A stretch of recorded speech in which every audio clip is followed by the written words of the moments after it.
Shalom sobat. Sobat, ini ada pertanyaan yang panjang lebar. Akan saya coba jawab ya. Yang pertama, firman Allah yang menjadi manusia, yaitu Tuhan Yesus Kristus, bukan anak Maryam saudara Harun. Karena jelas berbeda fakta sejarah dan masanya sobat ya, antara Maryam dan Harun. Jadi jangan disamakan. Jadi Tuhan Yesus Kristus menjadi manusia yang dalam kandungan Bunda Maria itu dari Roh Kudus, bukan hubungan suami istri. Saya baca Matius 1 ayat 20 sampai 21. Tetapi ketika ia mempertimbangkan maksud itu, malaikat Tuhan nampak kepadanya dalam mimpi dan berkata, "Yusuf anak Daud, janganlah engkau takut mengambil Maria sebagai istrimu, sebab anak yang di dalam kandungannya adalah dari Roh Kudus. Ia akan melahirkan anak laki-laki dan engkau akan menamakan dia Yesus, karena dialah yang akan menyelamatkan umatnya dari dosa mereka."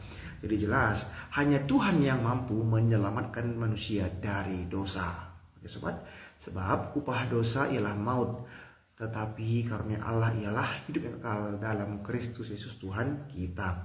Roma 6 ayat 23. Yang kedua, Bapa dan Firman, yaitu Tuhan Yesus Kristus, sudah ada sebelum dunia dijadikan. Saya baca Yohanes 17 ayat 5.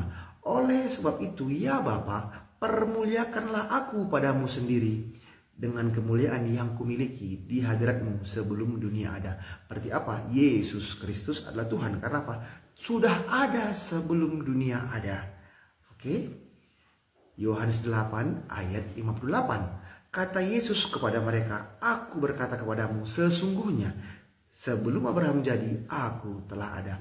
Tuhan Yesus Kristus pun menyatakan dirinya, sebelum Abraham jadi, Tuhan Yesus telah ada. Oke sobat, selanjutnya Yohanes 8 ayat 23 sampai 24. Lalu ia berkata kepada mereka, "Kamu berasal dari bawah, aku dari atas. Kamu dari dunia ini, aku bukan dari dunia ini. Karena itu tadi aku berkata kepadamu bahwa kamu akan mati dalam dosamu. Sebab jikalau kamu tidak percaya bahwa akulah dia, kamu akan mati dalam dosamu." Jadi mari percaya kepada Tuhan Yesus Kristus yang adalah Tuhan yang datang dari surga ke dunia ini, mengambil rupa sebagai manusia untuk menyelamatkan semua orang berdosa yang percaya kepadanya. Itu sobat ya. Poin yang ketiga, Yesus Kristus adalah 100% Tuhan dan 100% Tuhan yang menjadi manusia. Kamu bisa buka di profil saya, ada playlist ataupun daftar putar yang berjudul Jesus Christ is God, di mana banyak video di situ yang menjelaskan bahwa Yesus Kristus adalah Tuhan. Nah, jadi banyak video yang menjelaskan bahwa Yesus Kristus adalah Tuhan berdasarkan ayat-ayat Alkitab. Ya sobat ya, silahkan kamu pelajari, kamu dengarkan. Dan kami Kristen percaya kepada Tuhan yang Maha Kuasa, yang mampu datang dari surga ke dunia ini, mengambil rupa sebagai manusia untuk menyelamatkan semua orang berdosa yang percaya kepadanya. Jadi kami percaya kepada Tuhan yang menunjukkan kuasanya, yang menunjukkan kasihnya kepada manusia yang percaya kepadanya. Nah, Yohanes 3 ayat 16. Karena begitu besar kasih Allah akan dunia ini, sehingga ia telah mengaruniakan anaknya yang tunggal, supaya setiap orang yang percaya kepadanya tidak binasa, melainkan beroleh hidup yang kekal. Silahkan kamu pahami Yohanes 3 ayat 16. Begitu besarnya kasih Tuhan kepada kita, makanya jangan kamu tolak sobat. Nah, jadi Tuhan yang kami sembah itu adalah Tuhan yang Maha Kuasa. Itulah iman kami, di mana Tuhan Yesus Kristus mengalahkan maut, membuktikan kasihnya dengan mati dan salib, dan pada hari ketiga bangkit dari antara mati dan mengalahkan maut.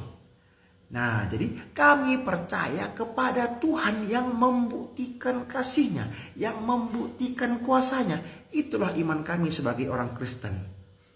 Nah, jadi kami percaya kepada Tuhan yang hidup, kepada Tuhan yang benar.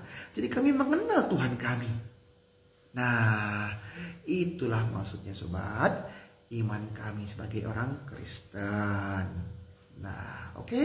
Kalau kamu belum paham, kembali dengarkan video ini. Baca ayat Alkitab yang saya sampaikan dan saksikan video-video yang ada di daftar putar ataupun playlist yang berjudul Jesus Christ is God. Di situ banyak penjelasan bahwa Yesus Kristus adalah Tuhan. Jangan keraskan hatimu, tapi kalau kamu ingin belajar, silahkan buka dan pahami video tersebut dan ayat Alkitab yang saya sampaikan. Oke, ini yang bisa saya sampaikan. Mohon maaf kalau saya salah kata. Semangat terus baca Alkitab dan jangan copy paste, apalagi comot-comot ayat. Baca berikut lengkapnya supaya kamu paham dan bukan golongan orang yang comot-comot ayat, apalagi copy paste dari orang yang tidak paham Alkitab. Oke sobat, terima kasih. Mohon maaf kalau salah kata. Tuhan berkati. Shalom.